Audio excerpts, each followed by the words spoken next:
ಮರಣ ಎಂದ್ರೇನು? ಭಗವದ್ಗೀತೆ ವಿಜ್ಞಾನ ಮತ್ತು ಜೀವನದ ದೊಡ್ಡ ರಹಸ್ಯ ಭಾಗ 1. ಎಲ್ರಿಗೂ ನಮಸ್ಕಾರ. ನೀವು ಎಂದಾದ್ರೂ ಒಂದು ಪ್ರಶ್ನೆ ಕೇಳ್ಕೊಂಡಿದ್ದೀರಾ? ನಾನು ಸತ್ತ ನಂತರ ನಿಜವಾಗಿಯೂ ಏನಾಗತ್ತೆ? ಈ ಪ್ರಶ್ನೆ ಲೋಕದ ಪ್ರತಿಯೊಬ್ಬ ಮನುಷ್ಯನ ಮನಸ್ಸಿನಲ್ಲಿ ಒಮ್ಮೆ ಆದ್ರೂ ಮೂಡಿರ್ತದೆ. ಯಾಕೆಂದ್ರೆ ಹುಟ್ಟಿದ ಪ್ರತಿಯೊಬ್ಬರೂ ಒಂದಲ್ಲ ಒಂದು ದಿನ ಸಾಯಲೇಬೇಕು. ಆದ್ರೆ ಮರಣ ಎಂದ್ರೇನು? ಅದು ಎಲ್ಲದರ ಅಂತ್ಯವೇ ಅಥವಾ ಒಂದು ಹೊಸ ಪ್ರಯಾಣದ ಆರಂಭವೇ? ಸಾವಿನ ನಂತರ ನಮ್ಮ ಆತ್ಮಕ್ಕೆ ಏನಾಗುತ್ತೆ? ನಾವು ಎಲ್ಲಿಗೆ ಹೋಗುತ್ತೇವೆ? ಸ್ವರ್ಗವೇ, ನರಕವೇ ಅಥವಾ ಏನೂ ಇಲ್ಲವೇ? ಈ ಪ್ರಶ್ನೆಗಳಿಗೆ ಸಾವಿರಾರು ವರ್ಷಗಳಿಂದ ಉತ್ತರ ಹುಡುಕಲಾಗುತ್ತಿದೆ. ವಿಜ್ಞಾನವೂ ಹುಡುಕುತ್ತಿದೆ, ಆಧ್ಯಾತ್ಮವೂ ಹುಡುಕುತ್ತಿದೆ. ಆದರೆ ಇಂದಿಗೂ ಯಾರೂ 100% ಖಚಿತವಾದ ಉತ್ತರವನ್ನು ನೀಡಲು ಸಾಧ್ಯವಾಗಿಲ್ಲ. ಆದರೂ ವಿಜ್ಞಾನ ಹೇಳುವ ಒಂದು ಸತ್ಯ ಇದೆ, ಭಗವದ್ಗೀತೆ ಹೇಳುವ ಮತ್ತೊಂದು ಸತ್ಯ ಇದೆ. ಇಂದು ಈ ಎರಡನ್ನೂ ನಾವು ಅರ್ಥ ಮಾಡಿಕೊಳ್ಳೋಣ. ಮೊದಲು ವಿಜ್ಞಾನದ ಪ್ರಕಾರ ಮರಣ ಎಂದ್ರೇನು?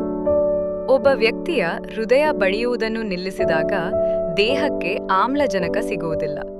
ಕೆಲವೇ ಸೆಕೆಂಡುಗಳಲ್ಲಿ ಮೆದುಳು ತನ್ನ ಕಾರ್ಯವನ್ನು ನಿಧಾನವಾಗಿ ಕಳೆದುಕೊಳ್ಳಲು ಆರಂಭಿಸುತ್ತದೆ. ಸುಮಾರು 4ರಿಂದ 6 ನಿಮಿಷಗಳವರೆಗೆ ಮೆದುಳಿನ ಜೀವಕೋಶಗಳು ಆಮ್ಲಜನಕವಿಲ್ಲದೆ ಬದುಕಬಹುದು.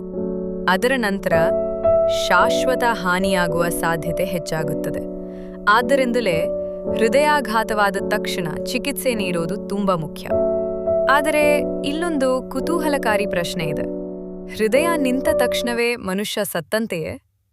ವಿಜ್ಞಾನ ಹೇಳುವುದು ಅಲ್ಲ. ಅದನ್ನೇ ಕ್ಲಿನಿಕಲ್ ಡೆತ್ ಎಂದು ಕರೆಯುತ್ತಾರೆ. ಈ ಹಂತದಲ್ಲಿ ಕೆಲವರನ್ನು ತಕ್ಷಣ CPR ಮತ್ತು ವೈದ್ಯಕೀಯ ಚಿಕಿತ್ಸೆಯ ಮೂಲಕ ಮತ್ತೆ ಬದುಕಿಸಬಹುದು. ಆದರೆ ಮೆದುಳು ಸಂಪೂರ್ಣವಾಗಿ ತನ್ನ ಕಾರ್ಯವನ್ನು ನಿಲ್ಲಿಸಿದಾಗ ಅದನ್ನು ಬಯಾಲಜಿಕಲ್ ಡೆತ್ ಎಂದು ಕರೆಯಲಾಗುತ್ತದೆ.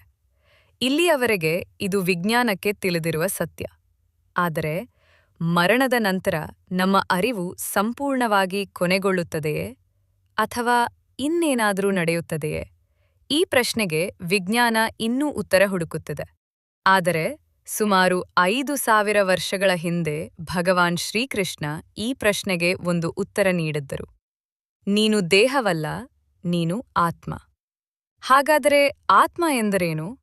ದೇಹ ಸತ್ತರೂ ಆತ್ಮ ಬದುಕಿರುತ್ತದೆಯೇ? ಭಗವದ್ಗೀತೆ ಇದರ ಬಗ್ಗೆ ಏನು ಹೇಳುತ್ತದೆ? ಅದನ್ನು ಮುಂದಿನ ಭಾಗದಲ್ಲಿ ತಿಳಿದುಕೊಳ್ಳೋಣ.